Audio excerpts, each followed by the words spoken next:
Okay. Now tell me, how crazy is this?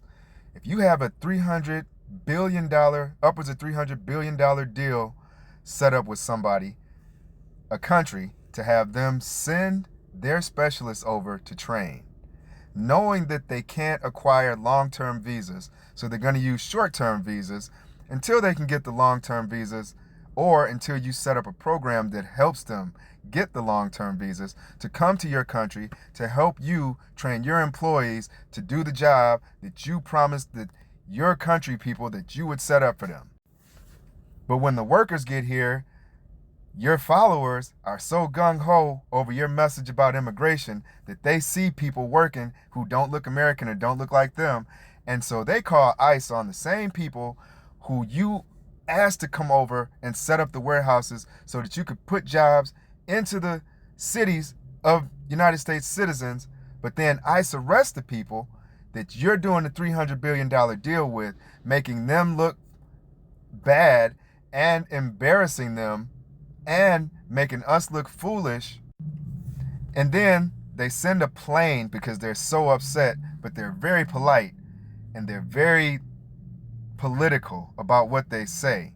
But they send a plane, but they're not mad, but they send a plane to get their 300 citizens and remove them from ISIS custody, because we all know how well they're treated in detention facilities like Alligator Alcatraz. So they send a plane, the president of South Korea, to get his citizens. And now the plane can't leave for some reason on the U.S. side.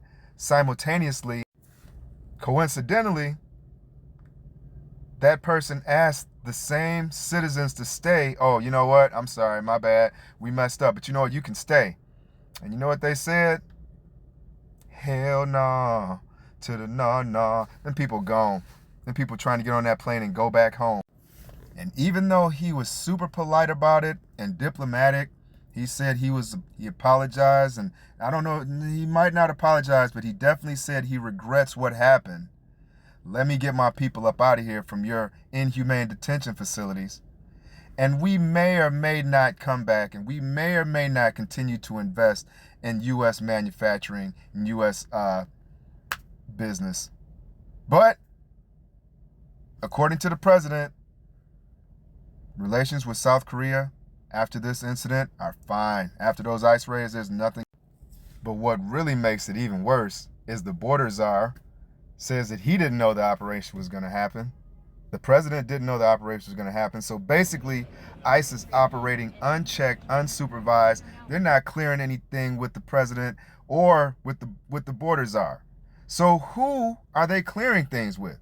Are they just going out and doing whatever they want to, indiscriminately, to whoever they want to, with no discretion, no oversight? Supreme Court doesn't care who's getting profiled. Trump doesn't care who they're arresting. And so they are arresting the people that you have a $300 billion business deal with.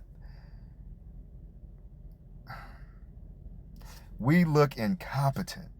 We cannot be intelligent to do things this way. Like, how are you the president of all these states, and you put this policy in place about immigration, but they don't even report to you? And when somebody asks you about it, you have to check, you have to talk to people. The borders are, I don't know what happened, how they got arrested, but MAGA called, your followers called. You know how unorganized, unintelligent, incapable we look so bad. I would just say, as businesses are saying across the nation right now, maybe, just maybe, we should rethink the immigration policy. Maybe we jumped the gun and did things a little bit too rashly, bit too rashly. Let's be honest, it was very foolish. You did something that you weren't prepared for, not intelligent enough to know what the ramifications are going to be, and now we're stuck in this situation. We can't do business with our allies. We've put tariffs on our enemies and our allies, and now our enemies are joining forces to basically push us out of all business and all world affairs, all free world affairs. But we're still making America great again. Everything is good. Our relationship with South Korea is fine. They're not mad. They're just taking everybody home, and nobody wants to stay, and it's looking like we're not going to have any more business done with South Korea. It's just ridiculous.